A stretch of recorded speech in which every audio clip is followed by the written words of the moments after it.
Hi, I'm Chuck Paulson from 3dmarketvision.com. This is part 4 of our tutorial video series on how to use 3D Market Vision. In part 3, we learned how to evaluate each keyword based on the competition for that keyword using the KMV/R column over here. In part 4, we will learn how to create silos and submarkets, which build a tree that acts as a blueprint for a website. We will also learn how to fill submarkets with keywords, so we can analyze them the same way we analyze the iPod market. Finally, we will learn how to mark up the tree so we know how to build our website from the tree. First, let's go through our list of keywords and select any that are not relevant to the iPod market so we can delete them. Alright, digital media player is too broad of a term. Media player is also too broad. Docking stations, too general. New apples, too general. Gift cards, Apple computer, too general. Apple Store online, too general. System requirements. They're black. Docking stations.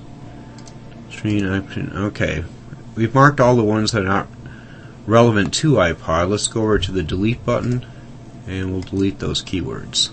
And we'll sort them in order of KMV/R. Now, let's select all the remaining keywords with the Select All button, and then come up and select the New Market from Selected Keywords button. This button, we'll say OK. This button creates a submarket for every selected keyword that we have, and also puts them in their silos. We can delete these submarkets, and we can drag and drop submarkets. In this way we can tweak our silos so they each concentrate on a particular theme or idea. For example, Gigabyte iPod and iPod Nanos are both kinds of iPods, and we'll stick Apple iPods in that silo also. And speakers and earphones might go together, and gift cards, we'll move that out to here. Broken iPods and refurbished iPods, they could go together. And we'll move, I think this is car accessories, we'll move that up with the docking station silo. So we have docking stations, refurbished or broken iPods, earphones and speakers, gift cards, and different types of iPods. Now, just after each market name, you can see the number of active keywords for that market. If there is no number, for example on all these submarkets, then that market is empty. Notice that all the submarkets are empty right now. In order to fill them with keywords, we'll just choose a submarket and click the Fill Market button. For example, I can choose iPod docking station and then click the Fill Market button. And right now, 3D Market Vision is going out to the web and collecting fresh keywords to fill that iPod docking station with. It does the same thing it did with the iPod market, going to the top ranked sites for Google, Yahoo, and Microsoft search engines. While the submarket is gathering keywords, I want to emphasize that you can analyze any submarket in the same way that we just analyzed the iPod market. Each submarket will eventually have its own submarkets, building a tree structure in the market area. In this way you can construct a tree of promising keywords that are drilling deeper and deeper into your market. You can choose a part of this tree structure as the blueprint of your website, as we'll see in a minute. Here's the filled submarket. We've constructed a 3D map of the market, and we have a list of keywords for that market, and we also have a list of sites for that market.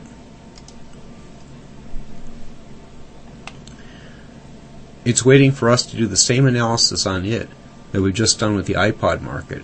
After analyzing it, we'll discover another set of promising keywords and be able to repeat the process.